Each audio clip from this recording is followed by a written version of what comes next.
பிப்ரவரி மாதம் 18ஆம் தேதி முதல் தவக்கால ஞாயிற்றுக்கிழமை.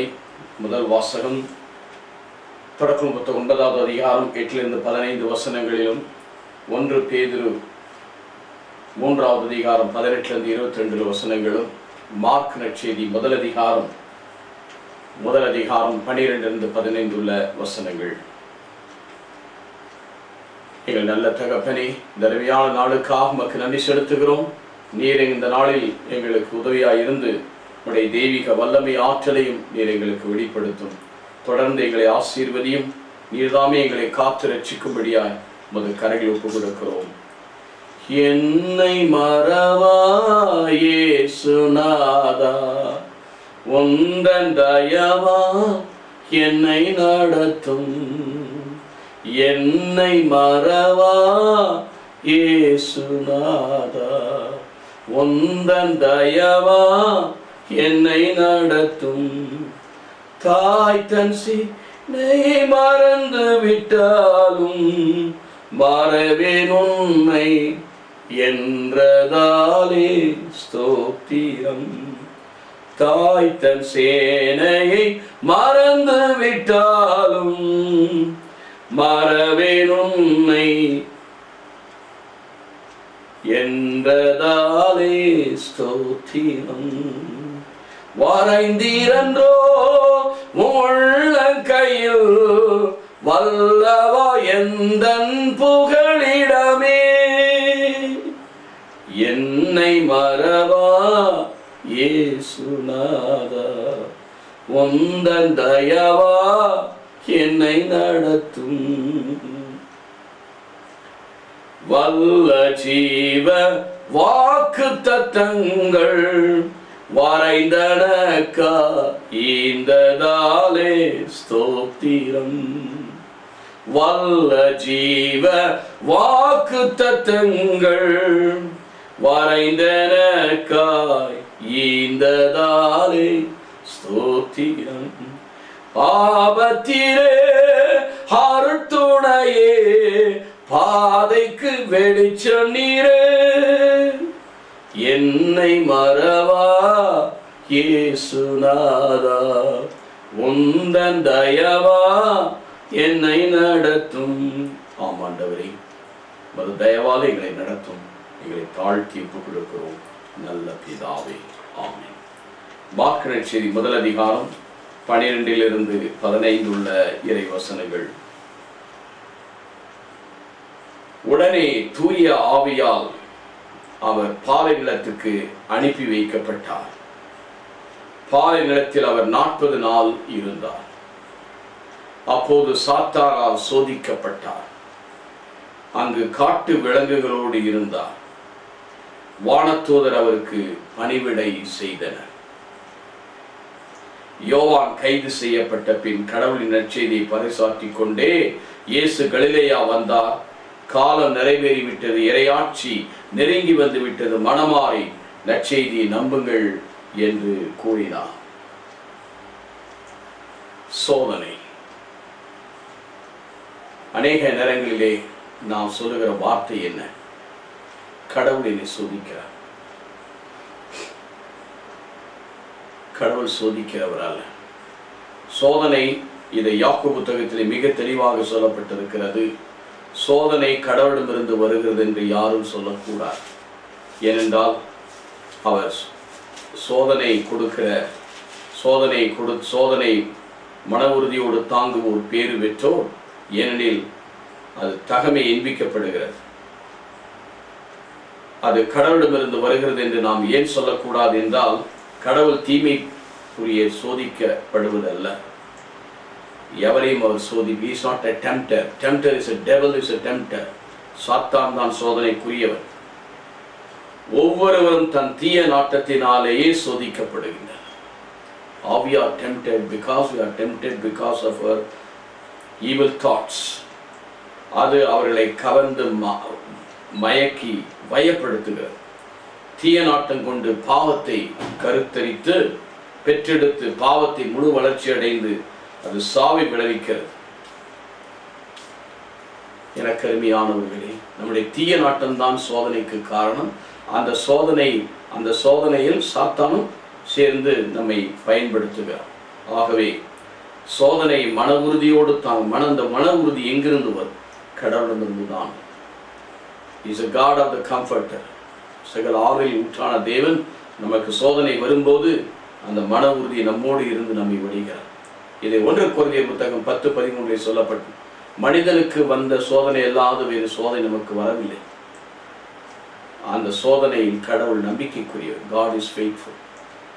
சோதனையை தாங்கிக் கொள்ளவும் அதை தப்பிவிக்கவும் அவரால் முடியும். நமக்கு பலனை கொடுக்கிறார். ஆகவே சோதனை மன உறுதியோடு தாங்கவே. இதற்கு தான் இயேசு என்ன செய்கிறார்? உடனே என்று சொல்லி நான் அந்த நற்செய்தியை ஆரம்பித்தேன். 12வது வசனத்திலே, எங்கே உடனே? அவர் யோர்தானிலே திருமுழுக்கப்பட்டு, Here is my beloved son, I am well pleased. நான் அவரிடத்தில் பூரிப்படைகிறேன் என்ற குரலில் கேட்டவுடன், immediately after he was accepted by the father, வந்தவுடன் தான் அவர் என்ன செய்கிறார்? பாலைவனத்துக்கு தூய ஆவியினால் அனுப்பி. யாரால் அனுப்பப்படுகிறார்? தூய ஆவியினால். அப்படின்னா இங்கே தூய ஆவிய சோதனைக்கு பிள்ளை. அவர் நமக்கு ஒரு முன்மாதிரியாக இருப்பதற்காக பாலைவனத்துக்கு அனுப்பி வைத்து, he was sent to the desert. பாலைவனம் எப்பொழுதுமே சோதனை நிலமாகத்தான் இருக்கிறது. இஸ்ராயல் மக்கள் பாலைவனத்தில் 40 ஆண்டுகள் கடந்து வந்தார். பல சோதனைகள், வேதனைகள். ஏனென்றால் இணைச்சட்ட புத்தகம் 8வது அதிகாரத்தில் சொல்லப்பட்டிருக்கிறது, அவர் பல சோதனைகளுக்கு உட்படுத்தப்பட்டதினால் இதை 8வது அதிகாரத்திலே நாம் பார்க்கின்றோம். 2வது வசனத்திலே, கடவுளாகிய ஆண்டவர் பாலை நிலத்தில் உங்களை கூட்டி வரச் செய்து எல்லா வழிகளிலும் நினைவில் கொள்ளுங்கள், அதன் மூலமே உங்களை எளியவராக்கினார். He made it ordinary people, எளியவராக்கினார். கட்டளைகளை நீங்கள் கடைபிடிப்பீர்களா மாட்டீர்களா என்பதை உங்கள் சிந்தனை அறிந்து கொள்ள சோதித்தார். He was preparing yourself, மன உறுதியோடு இருக்க சோதித்தார். எளியவராக்கினார், உங்களுக்கு பசியை தந்தார். அதனால் மனிதன் அப்பத்தினால் மட்டுமென்று கடவுளுடைய வாயினின்று வருகிற ஒவ்வொரு சொல்லினால் உயிர் வாழ்கிறான். மன்னாவினால் நிரப்பினார், ஆடைகளை கொடுத்தார், நைந்து போகவில்லை. தன் மகனுக்கு கற்றுக் கொடுப்பது போல உன் கடவுளாகிய ஆண்டவர் உனக்கு கற்றுக் கொடுத்தார் என்பதை நீங்கள் உள்ளத்தில் உணர்வீர்கள். அதுவும் தம் வழியில் நடந்து அஞ்சி வாழ்வதா. ஆகவே அவர் சோதனையை நமக்கு சாதனையாக மாற்ற, அந்த சோதனை எப்படி வாழ்வது என்பதற்காகத்தான் அந்த பாலைவனத்துக்கு, அதைதான் இயேசுவும் அந்த பாலைவனத்துக்கு போகிறார். மோசே அவர்களை வழி நடத்த இங்கே இயேசு வழி நடத்துகிறார். அது ஒரே ஒரு நிலை மட்டும்தான். பாலைவனத்தில் was there 40 days. அவர்கள் 40 ஆண்டுகள் இருந்தது போல 40 நாட்கள் இருந்தார். அப்போது அவர் சோதிக்கப்படி was tempted. அங்கு காட்டு விலங்குகளிடையே இருந்தார். ஆனால் மத்தேயு 4வது அதிகாரத்தில் 1:11, லூக்கா 4:10 இந்த காட்டு விலங்கு பற்றியெல்லாம் அங்கே வரவில்லை. காட்டு விலங்குகளிடையே இருந்தால் வானதூதர் அவர்களுக்கு பணிவிடை செய்தனர்.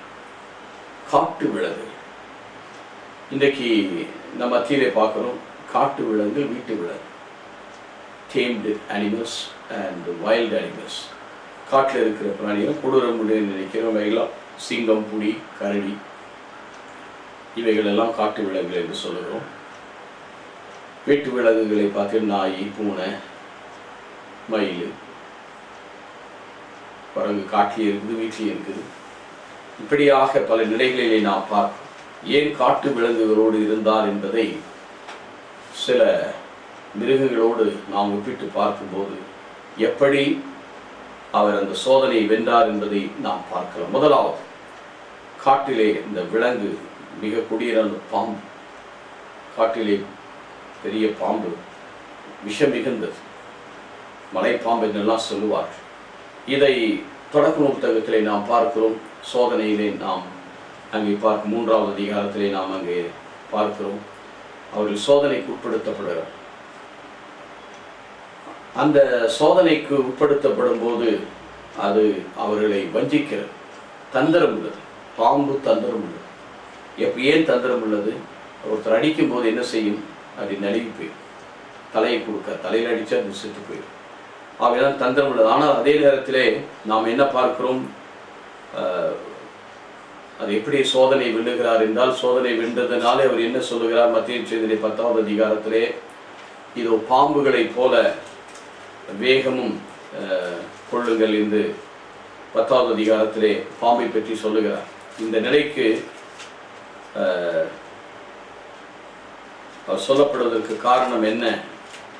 10வது அதிகாரம் 16வது வசனங்களில், பாம்பு ஓநாய்களிடையே பாம்பு ஆடுகளை அனுப்புவது போல அனுப்புகிறேன்,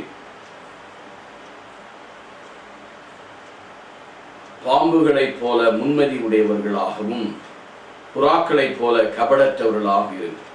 முன்மதி தான் ரொம்ப டெக்னிக்காக இருக்கும். இங்கே பாம்பு என்ன சொல்லுகிறது? பாம்புகளைப் போல முன்மதி உடையவர்களாக இருக்கு. இது டேம்ட் அனிமல். இதில் எங்கே என்ன பார்க்கிறோம் அப்படின்னா, அவர் காட்டு விலங்கின் சோதனை வென்றதினாலே அதிலிருந்து நாம் நல்லவற்றை கற்றுக்கொள்வோம். ஆனால் அதே பாம்பு சோதனைக்கு முன்மதி உடையவர்களாக அல்லது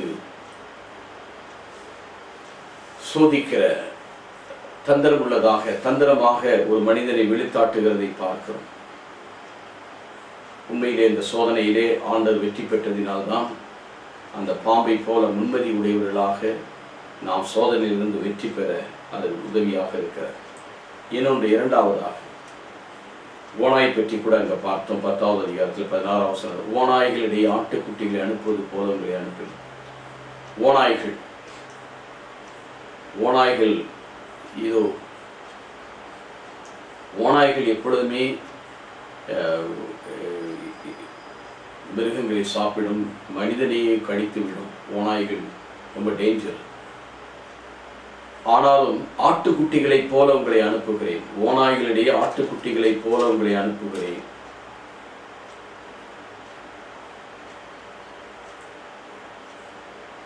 ஓநாய்களிடையே ஆட்டுக்குட்டிகளை அனுப்புவது போல உங்களை அனுப்புகிறேன். ஓநாய்கள் எப்பொழுதுமே கடித்து தின்னும், எதிரியை அது தொந்தரவு செய்யும், மனிதனுக்கு ஹார்ம்ஃபுல் நேச்சராக இதாக தான் இருக்கு. ஆனால் ஆடை போல ஓநாய்கள் எல்லாம் மீட்பின் திட்டத்திலே நாம் பார்க்கிறோம். மீட்படையும் போது 30வது ஏசியா புத்தகத்திலே எல்லாம் இந்த மிருகங்கள் எல்லாம் அமைதியாக்கப்படும். அங்கு ஒரு எக்காலஜி, அங்கு ஒரு அமைதி உண்டாகிறதை பார்க்கிறோம். ஓநாய்களிடையே ஆட்டுக்குட்டிகளை அனுப்புவது போல அனுப்புகிறேன். எப்படி சொல்லுகிறார் பாருங்கள். ஆடுகள் போனால் என்ன ஆகும்? ஆனால் நம்ம மெய்ப்பெண் நம்மோடு இருப்பதால், அது மட்டுமல்ல, ஓநாய்கள் எப்பொழுதுமே ஆடுகளை அப்படி விழுங்கிவிடும். ஆடுகளை சும்மா விடாது, அதுகளை சாப்பிட்டு அடித்து ஆனால் அந்த ஓநாய்கள் கூட அமைதியாக இருந்து ஆடுகளைப் போல அமைதி. ஆடுகள் மற்றவர்களுக்கு எந்த ஹார்ம் பண்ணால், மற்ற மிருகங்களை உண்டு செய்யாது. அவைகள் புல்மேயும் தண்ணீர் மேயும் காணாமல் போகும், அதுதான். மற்றது அடித்தளம் சாப்பிடும். அந்த மாதிரி மற்றவர்களை எந்த விதத்தில் துன்பப்படுத்தாதபடி எத்தனையோ சோதனை ஆண்டவருக்கு வந்தாலும் இதோ மற்றவர்கள் வாழ வைக்க, அந்த ஆடு மற்றவர்களை வாழ வைக்கிறது, மற்றவர்களுக்கு எந்தவித துன்பம் கொடுக்காமல் இருக்கிறார். மூன்றாவது, சிங்கம், காட்டு விலங்கு சிங்கம். 1 பேதுரு 5வது அதிகாரத்தில் 7-8 பார்க்கும். கர்ஜிக்கும் சிங்கமோட யாரை விழுங்கலாம் என்று சாத்தான் காத்து கொண்டது. வெயிட்டிங் ஃபார், அவருடைய சிங்கம் காத்திருக்கிறது. அது பயத்தினால் அல்ல, வெயிட்டிங் ஃபார் இட் டைம். சிங்கக்குட்டிகள் கூட தாழ்ச்சியடைந்து பட்டினி கிடக்கும். திருப்பாடல் 34 பார்க்கும். ஆனால் காண்டவரை தேடுவதற்கும் எந்த நன்மையும் கூறப்படாது. ஆகவே இந்த சிங்கம் உண்மையிலே ஆண்டவர் தாவீதை பற்றி, யூத சிங்கம் தாவீதின் வேர் வெற்றி பெற்றார். இந்த சிங்கம் ஆட்டுக்குட்டியை போல 3வது அதிகாரத்திலே யார் இந்த சீலை உடைப்பது, இந்த நிலைகளை உடைப்பது என்று கேட்கும்போது அங்கே சொல்லப்பட்டிருக்கிறது. 3வது அதிகாரத்திலே தாவீதின் 5வது அதிகாரத்திலே திருவடிப்பாட்டிலே யார் இந்த முத்திரை உடைப்பது என்று கேட்கும்போது 5:5 சொல்லப்பட்டிருக்கிறது. யூத குலத்தின் சிங்கம் தாவீதின் குலவீரமானவர் வெற்றி பெற்று விட்டார். அவர் முத்திரை கொடுத்து ஆட்டை பிரித்து பார்ப்பார். அது ஒரு ஆட்டுக்குட்டியை போலதான் வெற்றி பெற்றார். அவர் தன்னையே பலியாக்கினார். யார் அந்த முத்திரை ஒடிப்பது? யூத குல சிங்கம் தாவீது ஒரு ஆட்டுக்குட்டியை போல கொல்லப்பட்ட ஆட்டுக்குட்டியாக 3:5-6 சொல்லப்பட்டது.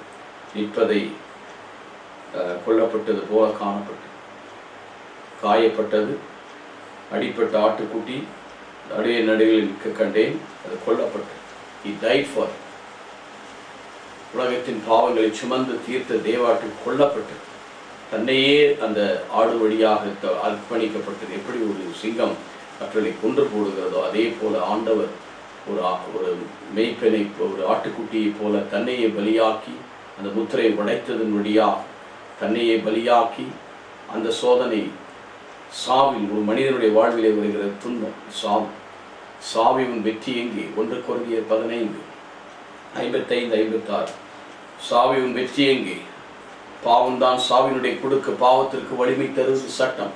பாவத்தையும் சாபத்தையும் சாவியும் என்றவராக இருக்கிறார். இப்படியாக இந்த காட்டு விலங்குகள் உண்மையிலே மனிதனுக்கு துன்பத்தை கொடுத்ததை பாசிட்டிவாக அந்த சோதனை வென்றதை தான் திருவெளிப்பாடு 5:6 பார்க்கிறோம். யூத சிங்கமும் தாவீதின் குலவீரமானவர் வெற்றி பெறுகிறார். அது அடிக்கப்பட்ட ஆட்டுக்குட்டியாக நிற்பதை காண்கிறது தான் 5:6 பார்க்கிறோம். அவர் உண்மையிலே தன்னுடைய மரணத்தின் வழியாய் வெற்றி பெறுகிறார். எனக்கருமையான சகோதர சகோதரி, இங்கே இந்த காட்டு விலங்குகள் எப்படி தேம்பிய ஆசீர்வாதமாக வீட்டு விலங்குகளாக மனிதனுடைய மீட்புக்காக செயல்படுகிறது என்பதை நாம் பார்க்கிறோம். பணிவிடை வானதூதர் பணிவிடை பெறுகிறார். இதுதான் சோதனை. காட்டு விலங்குகள் மத்தியிலே வாழ்கிற அதில் மிகச் சிறப்பாக எஸ்ஐயா புத்தகத்திலே பார்க்கும் 30வது அதிகாரத்திலே மீட்பர் வரும்போது அங்கே எல்லா அமைதி உண்டாகும். எல்லா மிருகங்களும் அமைதிக்குள்ளே வழி நடத்தப்படும். அதை நாம் பார்க்கும் 30வது அதிகாரத்திலே அந்த இடத்திலே பெரிய மீட்பின் வழிநடத்தலை நாம் காண்கிறோம். உண்மையிலே அந்த நேரத்தில் எல்லா மிருகங்களும் ஒன்றாக இணைந்து அங்கே செயல்படுவதை நாம் பார்க்கிறோம். இந்த நிலையில்தான் ஆண்டவருடைய அன்பும் வெளிப்படுமாகதான் இந்த படைப்பனைத்தும் பேறுகால வேதனையுற்று தவிக்கிறது. படைப்பின் முதற்கனியாகிய மனிதனும் ஆவியை பெற்றவனும் விடுதலை பெற்று வாழ வேண்டும் என்றுதான் விரும்புகிறான். அந்த நிலையிலே நாம் ஆசிரியை பெறுவோம். ஆகவே காட்டு விழுந்த விலங்குகளையும் அவர் என்ன செய்தார்? வெற்றி கொள்கிறார். அதான் அர்த்தம். அவருடைய நிலையிலே அவர் வெற்றி கொண்டு உண்மையிலே சோதனை வெல்கிறார். இன்றைக்கு சோதனை என்பது நமக்குள் இருக்கிற தீய நாட்டங்கள், நமக்குள் இருக்கிறது. பல காட்டு விலங்குகளைப் போல விழுங்கவும் நம்மை சாகடிக்கவும் நம்மை கடித்து குதறவும் அவைகள் இருந்தாலும் அவைகள் எல்லாவற்றிலிருந்து விடுதலை பெற்று அவர் தன்னையே பலியாக்கி தன்னுடைய இந்த சோதனை ஆக்கிய ஆட்டுக்குட்டியாக ஓநாய்களிடையே அனுப்பப்பட்ட பொழுதிலும் கூட ஒரு ஆட்டுக்குட்டியை போல இதோ பாம்புகள் மத்தியிலும் தேள்கள் கூட ஒரு கொடிய விலங்கு அதை மிதிக்கும் வல்லமையை நமக்கு கொடுக்கிறார். அதனுடைய விஷயம் முதுகிலே இருந்தாலும் அப்படி வம்சத்தில் பிடிக்கின்ற எல்லா பாவத்தை வெல்லும் போது நாம் தேள்களை மிதிக்கும் வல்லமையை பெறும். ஆகவே இந்த காட்டு விலங்குகள் நாம் வெற்றி கொண்டு நாம் சமாதான சோதனையிலிருந்து விடுதலை பெற ஒப்புக் கொடுப்போமா? நல்ல ஆண்டவரே, நேற்றும் இன்றும் என்று மாறாதவரே, உடைய கிருபையினால் என்றும் காத்துக்கொள்ளும். உடைய தெய்வீக கரம் இந்த நாளில் எங்களை தாங்குவதால் நீரே பரிசுத்தமாக நீர் விடுதலை கொடுத்து இந்த நாட்களில் என்றும் விடுதலை பெற இயேசு கிறிஸ்துவின் நாமத்தில் நல்ல